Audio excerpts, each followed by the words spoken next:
Herbal Health bersama saya Safrina Nasution. Kini kita ke informasi terkait industri kesehatan terkini. Pemirsa, ukuran pasar nutrisi medis global diproyeksi mencapai 52,94 miliar dolar Amerika Serikat pada tahun 2025. Pasar ini diperkirakan akan tumbuh dari 55,01 miliar dolar Amerika pada tahun 2026, nyaris menjadi 2 kali lipat pada 2034 senilai 108,84 miliar dolar Amerika Serikat. Pada tahun 2034, pasar nutrisi medis diramal bakal menunjukkan CAGR sebesar 8,9% selama periode perkiraan. Adapun Amerika Utara mendominasi pasar nutrisi medis dengan pangsa pasar sebesar 35,2% pada tahun 2025. Kondisi ini sejalan dengan meningkatnya kesadaran tentang manfaat produk nutrisi klinis dalam memenuhi kebutuhan nutrisi individu dengan berbagai kondisi. Selain itu, meningkatnya fokus para pelaku pasar pada perolehan persetujuan regulasi untuk peluncuran berbagai produk nutrisi mendorong pertumbuhan pasar dan meningkatkan pangsa pasar perusahaan di pasar global.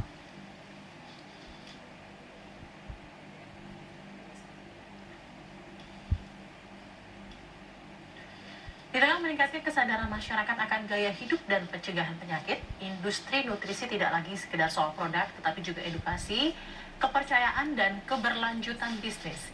Tahun 2026 menjadi momentum penting untuk melihat kemana arah industri ini bergerak, dan untuk membahas lebih dalam prospek bisnis nutrisi ke depan, tantangan pasar, serta peluang pertumbuhan di Indonesia, kita telah bersama dengan Bapak Oktrianto Wahyu Jatmiko, CEO GM sekaligus Country Director dari Herbalife Indonesia. Apa kabar Bapak? Terima kasih telah bergabung bersama dengan kami. Alhamdulillah kabar baik Mbak Safrina. Sehat ya Pak ya, mengawali sehat. 2026 yang baru sebulan ini. Iya, baru beberapa hari ya. Semangat terus kita. Selalu semangat. Sebagai pembuka saya ingin tanyakan kepada Anda Pak, industri wellness dan nutrisi di Indonesia ini cukup niche, tapi bagaimana Anda melihat pertumbuhannya selama Herbalife beroperasi lah di Indonesia? Silakan. Oke. Yang pertama itu mungkin kita lihat tadi datanya menarik ya, karena memang pertumbuhannya terus bertumbuh di global. Di Indonesia pun kita dengan sekarang berapa? Kita 285 juta jiwa penduduk, itu juga potensi sangat besar sekali. Kita lihat sebetulnya perkembangannya sangat tinggi pasca pandemi, terutama pasca COVID, di mana orang-orang itu semakin aware, semakin dengan gaya hidup sehat, jadi itu terus bertumbuh. Dan kita lihat itu kalau dari data kami ya, data terakhir dari internal Herbalife itu sendiri, kita punya data dari survei dari Asia Pacific Responsible Supplementation dari 2025, tahun 2025 itu dikondak di tahun 2025, itu menunjukkan adanya 77% konsumen Indonesia yang semakin semakin rutin mengkonsumsi suplemen kesehatan. Jadi itu kalau dibilang rutin reguler itu mereka mengkonsumsinya lebih dari 1 kali. Jadi itu terus bertumbuh meningkat dari tahun-tahun sebelumnya. Dan 69% itu mengkonsumsi untuk kesehatan umum dan imunitas. Jadi itu sejalan tadi dengan betapa setelah pandemi mereka semakin aware dengan kesehatan, mereka dengan gaya hidup sehat. Itu mereka menambahkannya lagi dengan konsumsi suplemen kesehatan yang sudah jadi bagian dari gaya hidupnya sih. Baik, Herbalife sendiri itu sudah berada di dunia ini dari Amerika ya Pak ya? Sudah lebih dari 40 tahun. Betul. Bagaimana pangsa pasar Indonesia untuk industri dan wellness menurut Anda sebagai perusahaan global, Bapak? Di global kita 40 tahun, di Indonesia pun kita sudah 27 tahun. Jadi sudah cukup sangat kuat di sini. Dan kita melihatnya itu bahwa pasarnya terus bertumbuh. Artinya bertumbuhnya dalam arti kita bisa melihat bahwa semakin banyak informasi-informasi tentang kesehatan yang ini juga sejalan dengan masuknya juga beberapa digitalisasi dan yang lainnya, itu membawa kita kepada satu perilaku konsumen lagi sekarang yang semakin aware lagi dengan pertumbuhan kesehatan, pertumbuhan dunia kesehatan, gaya hidup sehat, juga dengan bagaimana mereka bisa ada satu fenomena yang menurut saya sih cukup menarik kita perhatikan. Selain gaya hidup sehat itu tumbuh tinggi, juga mereka sekarang tadi kita lihat ada pertumbuhan desakan ekonomi dan yang lainnya, itu memunculkan satu fenomena teman-teman atau orang-orang masyarakat kita itu memiliki satu kegiatan yang lebih dari satu. Mereka ada fenomena yang mereka sebut sebagai polyworking, ada mereka juga mencari side hustle dan yang lainnya. Itu membuat mereka akhirnya harus sadar bahwa mereka juga butuh untuk menjaga kesehatannya. Karena itu jadi penting, karena kalau itu tidak terjaga, mereka akan akhirnya mengalami kesulitan di sana. hal-hal seperti itu menambahkan lagi ke kita untuk semakin yakin bahwa sebenarnya pasar ini walaupun tadi dibilang niche tapi terus bertumbuh karena walaupun sekarang masyarakatnya semakin selektif dengan daya beli yang semakin ketat, itu mereka juga memilih tetap menempatkan suplemen kesehatan ini sebagai sesuatu yang mereka harus prioritaskan. Kita tahu saat ini dunia sedang dilanda tekanan ekonomi global Betul. dan juga domestik ya Pak ya. Menurut data-data ekonomi yang ada Ya. tentunya bisa kita observ bersama. Nah, apakah belanja nutrisi ini termasuk yang tahan banting atau resilient di tengah keadaan seperti ini, atau malah Anda melihatnya justru mulai dikorbankan konsumen? Bagaimana?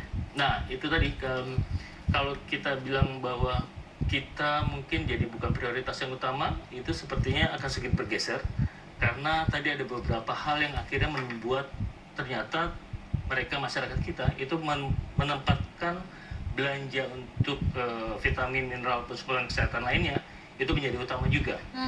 Mereka untuk menjaga kesehatannya, untuk mengimbangi gaya hidup sehatnya, juga mereka juga untuk akhirnya karena mereka harus jaga produktivitasnya di mana dunianya semakin cepat, mereka juga melakukan banyak hal bersamaan itu dalam waktu yang sama. Jadi sepertinya itu akan terus jadi satu prioritas lagi, bukan lagi prioritas kedua, ketiga, tapi mereka jadikan itu juga prioritas utama juga sih.